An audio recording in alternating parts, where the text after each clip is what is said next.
আসসালামু আলাইকুম সুপ্রিয় শিক্ষার্থী বন্ধুরা, আশা করি সবাই ভালো আছো এবং নিরাপদে আছো। লম্বা সময় পরে তোমাদের জন্য নতুন একটি পাঠ নিয়ে হাজির হয়েছি। ব্যস্ততার কারণে আসলে সদিচ্ছা থাকার সত্ত্বেও তোমাদেরকে সেভাবে সময় দিতে পারছি না, সেজন্য দুঃখ প্রকাশ করছি। তো আজকে আমরা তোমাদের প্রত্যাশিত সাজেশন বিষয়ে কথা বলবো, বাংলা দ্বিতীয় পত্র নিয়ে। তো বাংলা দ্বিতীয় পত্রে 2024 সালে যে সংক্ষিপ্ত সিলেবাস রয়েছে সেটির আলোকে এই সাজেশনটি প্রস্তুত করা হয়েছে। চলো দেখা যাক। প্রথম কথাই হচ্ছে ব্যাকরণ। ব্যাকরণ বিষয়ে তোমাদের একদম 100% মনোভাব রাখতে হবে। আমি যেন এখানে 30-এ 30 পাই এবং 30-এ 30 না হলেও কোনোভাবেই যেন 28-এর নিচে আমার নাম্বারটা নেমে না যায়, এই বিষয়ে সচেতন থাকতে হবে। সাজেশনের ক্ষেত্রে বলবো, যারা মেধাবী শিক্ষার্থী তারা সবই পড়বে। মোটামুটি মেধাবী যারা, তাদের জন্য মূলত এই সাজেশনটি বেশি কার্যকর, কারণ আমি বেশ খানিকটা সংক্ষিপ্ত করেছি যাতে তারা অল্প পড়ে খুব বেশি সুবিধা পায়, সেই বিষয় বিবেচনা করে। তো চলো দেখা যাক।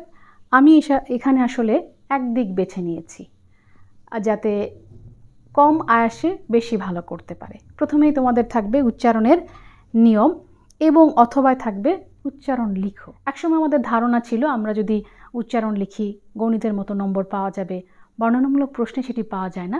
এখন সেই দৃষ্টিভঙ্গি বদলে গেছে। নির্ভুলভাবে যদি এই বর্ণনামূলক প্রশ্নগুলো লিখতে পারো তাহলেও কিন্তু 5-এ 5 নম্বর পাওয়া যাবে। 2 নম্বরে রয়েছে বানানের নিয়ম।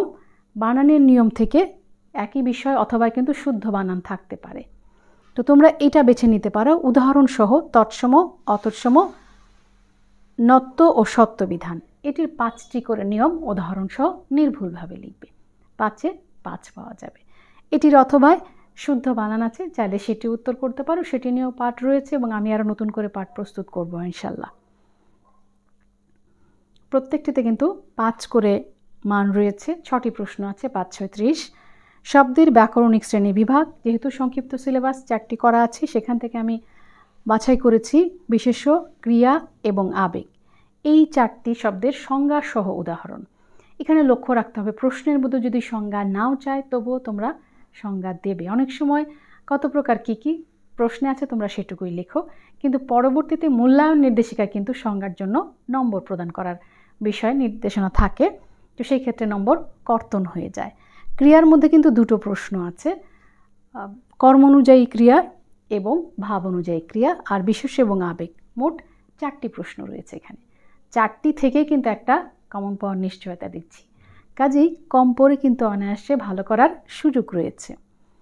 4 নম্বরে রয়েছে উপসর্গ। এটির অথবা একটু বলে নিই। এটির অথবায় থাকবে বিভিন্ন শব্দ দেয়া থাকবে, সেগুলো কোনটি কোন ধরনের শব্দ সেটি নির্দেশ করতে হবে। যার মনে হবে এটা সোজা সে ওই বিষয়টি বেছে নেবে। উপসর্গের অর্থবাচকতা নেই কিন্তু অর্থদ্যোতকতা আছে এবং সংজ্ঞা উপসর্গের প্রকারভেদ। মাত্র 2টো প্রশ্ন আছে, 2টো থেকেই একটি কমন পাওয়ার নিশ্চয়তা রয়েছে। তারপরেও খুব বেশি রিস্ক হয়ে যায়। এখানে আমি বলবো তোমরা চাইলে সমাসের প্রয়োজনীয়তা এটি পড়ে রাখবে, যাতে ওই যে রিস্ক থাকলো এই আতঙ্ক কাজ না করে। এটির অথবায় থাকবে সমাস নির্ণয়। সমাস নির্ণয় যারা উত্তর করতে চাও সেটিও তোমরা করতে পারো। গুরুত্বপূর্ণ সমাসগুলো নিয়ে আমার পাঠ আছে এবং আমি আরও আপডেট দেব, নিশ্চয়ই তোমরা উপকৃত হবে। এরপরে রয়েছে বাক্যতত্ত্ব। বাক্যতত্ত্বেও সাকুল্যে 3টি প্রশ্ন আছে।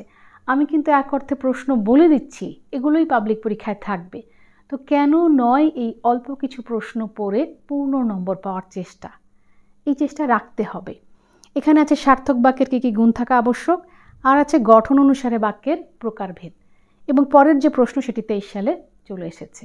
তো আমরা এই 2টো গুরুত্ব সহকারে পড়ব এবং আমি এটি বাদ দিতে বলছি না, এটিও পড়ে রাখতে বলছি। মাত্র 3টি প্রশ্ন পড়া যায়। যেহেতু আমরা এক সাইড বেছে নিচ্ছি, কোনো কারণে যদি প্রশ্ন রিপিট হয় তাহলে আমাদের পরেরটা যেহেতু উত্তর করতে পারছি না, 5 নম্বর হয়তো উত্তর করা কষ্ট হয়ে যাবে। সেই জন্য আমি তোমাদেরকে এই 2টো বেশি গুরুত্ব সহকারে এটা একটু ধারণা রাখার জন্য বলছি, যাতে প্রশ্ন ছেড়ে দিয়ে আসতে না হয়। এটির অথবা আছে, সেটিও সহজ, বেছে নিতে পারো। সেটি হচ্ছে বাক্য রূপান্তর করতে হবে, নির্দেশনা দেয়া থাকবে সেই অনুযায়ী রূপান্তর। 6 নম্বরে আছে বাংলা ভাষার অপপ্রয়োগ ও শুদ্ধ প্রয়োগ। এটিতে 8টি বাক্য দেয়া থাকবে, ভুল বাক্য বিভিন্ন রকম ভুল থাকবে, সেটি শুদ্ধ করতে হবে। অথবায় থাকবে একটি অনুচ্ছেদ, সেখানেও বিভিন্ন রকম ভুল থাকবে। তা আমার কাছে মনে হয়েছে অনুচ্ছেদের যে ভুল সেটি খুঁজে বের করার চেয়ে বাক্যের ভুলটা খুঁজে বের করা সহজ হয়। তো তোমরা বাক্যের ভুল অর্থাৎ ক নংয়ে যেটি থাকবে সেটি উত্তর করবে। বিগত 5 বছরের বোর্ড প্রশ্ন দেখবে। এখানে আলাদা করে কিছু বলার নেই। বিগত 5 বছরে যে বোর্ড প্রশ্নগুলো আছে সেগুলো যদি দেখো তাহলেই আশা করছি কমন পেয়ে যাবে। তো এই ছিল ব্যাকরণের 30 নম্বর। আমি আবারও বলছি, এই 30 নম্বর অত্যন্ত গুরুত্ব সহকারে পড়বে।